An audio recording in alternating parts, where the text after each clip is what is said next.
कियारा कहते कहते रुक गई। कियारा अग्रवाल की डील क्या थी और क्यों थी वो तो यशपाल को समझ आ गया था। तुम्हें इससे क्या मतलब कि मैंने तुम्हें ही क्यों सिलेक्ट किया? तुम बस अपना पेमेंट बताओ और काम पर लग जाओ। पर उसके मन में अभी भी एक सवाल था। कियारा ने जिस टोन में ये बात कही उससे यश को महसूस हो गया था कि वो उसको अच्छे से ट्रीट नहीं कर रही थी। ऐसा है, अपना पेमेंट रखिए अपना पॉकेट में, समझी? हमको आपके पैसे से कोई लेना देना नहीं है। रुको, अब कोई लड़की इतने प्यार से रोके तो यशपाल क्यों नहीं रुकता?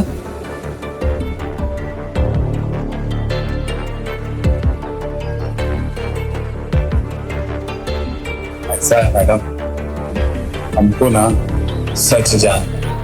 कियारा को समझ आ गया था कि यशपाल भले ही ऊपर से एक मामूली चाय वाला दिखता हो, लेकिन वो खुद अपने आप में एक कैरेक्टर था, जहां सिर्फ पैसों का नाम सुनते ही उसके जैसे लोग आंख बंद करके हाँ कर देते थे।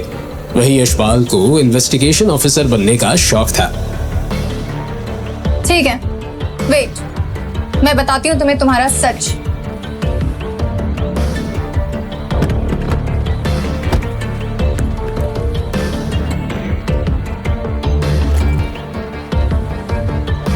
ये देखो। यश उस फोटो को गौर से देख रहा था। उसमें कियारा ढीले ढाले टी शर्ट पजामे पहने नंगे पैर ही भाग रही थी और सीढ़ी के पास बनियान पहना यशपाल उसके हील्स पकड़कर खड़ा था। इसका मतलब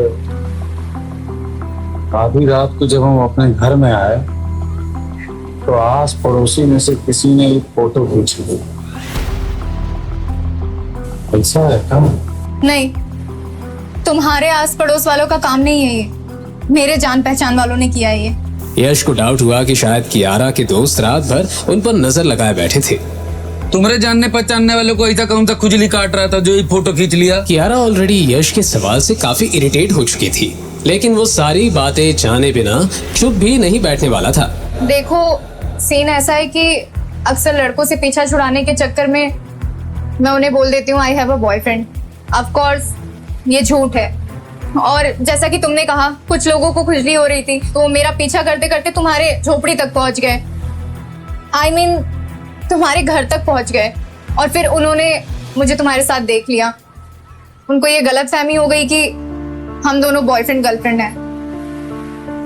हम लोग का फोटो वायरल तो नहीं हुआ? नहीं, और होना भी नहीं चाहिए, वरना मेरी पूरी लाइफ खराब हो जाएगी।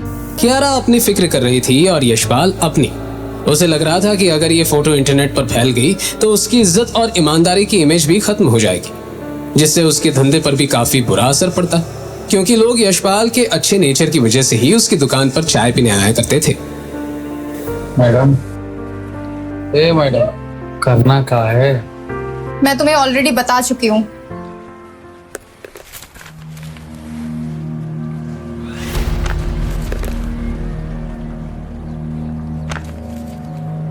तुम तो अपना अमाउंट बता नहीं रहे हो, तो मैं ही तुम्हें बता देती हूँ।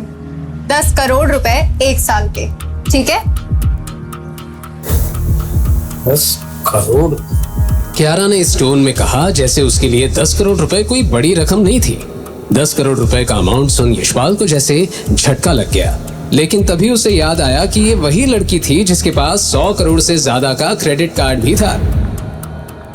कॉन्ट्रैक्ट 2 साल का होगा, एंड डोंट वरी, अगर तुमने 1 साल काम नहीं भी किया तो भी तुम्हें उसका पूरा अमाउंट मिलेगा। यश का मुंह खुला का खुला रह गया था। 10 करोड़ उसके लिए इतनी बड़ी रकम थी जिसे वो 100 सालों तक 24 घंटे काम करके भी नहीं कमा सकता था। तभी उसके फोन पे मैसेज आया कि उसके अकाउंट में सिर्फ 500 रुपए हैं। उसे समझ नहीं आया कि वो क्या जवाब दे, और वो बस कियारा की आंखों में देखते रह गया। लेकिन उसे ये भी लगने लगा कि दाल में कुछ काला है। तुम्हारी आंखें बता रही हैं कि तुम ये डील करने को तैयार हो। आंखें अगर सच बता पाती ना, कई गुनहगारों को सजा नहीं देती। What do you mean? हमें पर ये बताओ कि तुमको ऐसा कैसे लग गया कि हम तुम्हारा डील कबूल कर लिए हैं? क्या क्या कहा तुमने? कियारा का गुस्सा चढ़ने लगा, साथ ही उसका घमंड भी। वो इतने रईस परिवार से आती थी कि मुंबई के सारे सितारे उसके लिए लाइन लगाकर खड़े हो जाते थे।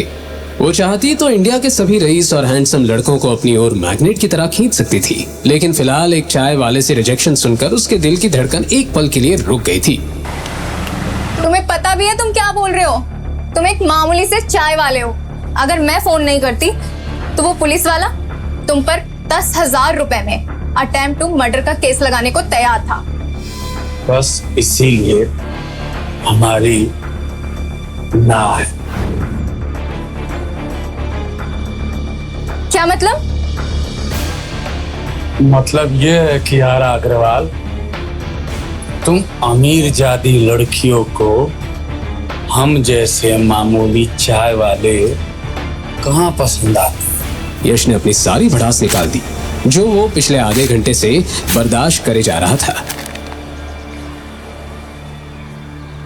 हम तो तुम जैसी अमीर जादियों की नजर में कठपुतली है ना, जिसको पैसों के धागों से तुम नचवाती हो। ऐसा मैडम, हमको तुम में कोई लगाव है नहीं, और हम ये भी जानते हैं कि तुमको भी हम में कोई लगाव नहीं। इसलिए ऐसा है, हम कोई डील मंजूर नहीं। लगाव नहीं है तभी तो एक्टिंग करने की डील कर रही हो, स्टूपिड। कियारा की बातों से यश और भी ज्यादा बेचैन होता गया और उसे एहसास हो गया कि दाल में कुछ काला है। अरे यार, कितना चाहिए तुम्हें? 15 करोड़? 20 करोड़? अब दिखाना तुम्हारा असली चारा है। तुमको क्या लगता है कि अपना पैसा के दम पर तुम हमको, तो तुम गलत फहमी में हो। जाओ जाके ढूंढ लो किसी और को। हो गॉड, तो तुम पैसे से डील नहीं करोगे तो तुम्हें क्या चाहिए बताओ? ऐसा मैडम, अगर तुम हमें पसंद करो और हमारे साथ प्रेम से रहो, तब हम तुम्हारा बॉयफ्रेंड बनने वाला प्रपोजल एक्सेप्ट कर सकते हैं। आखिरकार एक मर्द को प्रेम के अलावा और क्या चाहिए होता है? यही तो चाहिए होता है ना। यश ने वो ज्ञान झाड़ना शुरू कर दिया जो वो अक्सर इंटरनेट पर पढ़ा करता था। हे भगवान, पता नहीं किस गधे को उठा के लाई हूं मैं। ए लड़की, तुम जो हमको डील का प्रपोजल दियो ना, नहीं है मंजूर हमको। और उस तरह के लौंडे नहीं है हम जो पैसे के लिए किसी का भी बॉयफ्रेंड बनते चले। और तुम जैसी अमीर जादों के बीच में और रईसों के बीच में रहने का शौक भी नहीं है हमको। तुमको क्या लगता है हमको 4 लोग जानते नहीं है क्या? बहुत लोग जानते हैं, बहुत जान पहचान है हमारी। चौपाटी पे हमारी बहुत बड़ी चाय की दुकान है, और तुमसे भी सुंदर सुंदर लड़कियां वहाँ आती है और हमारे चाय के लिए लाइन लगाती हैं, समझी? बात करती है। तुम मजाक कर रहे हो ना? इतनी बकवास लाते कहाँ से हो तुम? बकवास नहीं कर रहे हैं, हमको हमारा सच रखने का हक है और वो रख दिए हैं। कियारा का गुस्सा अब हैरानी में बदल चुका था। उसने पहले ऐसा चाय वाला देखा था जो खुद से इतना सेल्फ ऑब्सेस्ड था। मैं तुमसे आखिरी बार पूछ रही हूँ, तुम्हारी हाँ है या ना है? ना, इतना बड़ा ना है।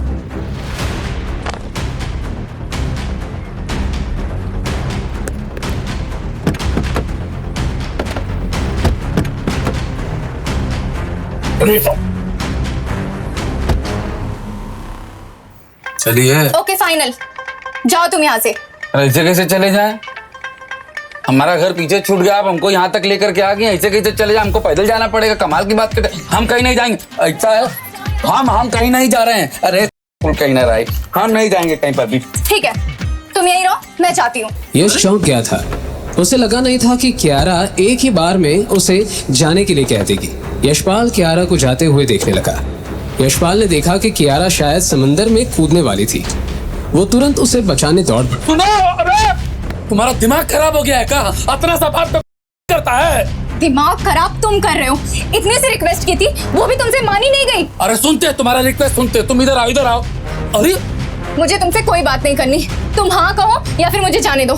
पगला गई हो का? मैंने कहा ना, मुझे तुमसे कोई बात नहीं करनी। पागलपंती नहीं करो, गिर जाओगी, मर जाओगी। मैं 10 तक काउंट करूंगी और फिर जाऊंगी। 10, 9। यश की बात खत्म भी नहीं हुई और कियारा ने बीच में ही उसे टोक दिया। यशपाल के लिए अब एक तरफ कुआं और एक तरफ खाई वाली सिचुएशन थी। अब या तो वो खुद की जिंदगी उस डील के लिए दांव पर लगाता या फिर कियारा को मरने देता। दोनों के बीच डिसाइड करने में उसे टाइम भी सिर्फ 10 सेकंड का मिला था और इसी 10 सेकंड में उसके सामने वो सारी चीजें झलक गई जो उसे जिंदगी के इस मोड़ पर लाई थी। कियारा की गिनती खत्म होने वाली थी। क्या यशपाल कियारा को बचाने के लिए हाँ कर देगा? अगर वो हाँ नहीं करता तो क्या किसी दूसरे तरीके से कियारा को करने से बचा पाएगा? अगर कियारा कर लेती तो यशपाल पर किस तरह की मुसीबत आ सकती थी? आगे की कहानी जानने के लिए देखिए अगला एपिसोड सिर्फ पॉकेट एफएम के यूट्यूब चैनल पर और चाय वाला बना बिलियनर के सारे एपिसोड्स को सुनने के लिए डिस्क्रिप्शन में दी लिंक से डाउनलोड करें पॉकेट एफएम ऐप।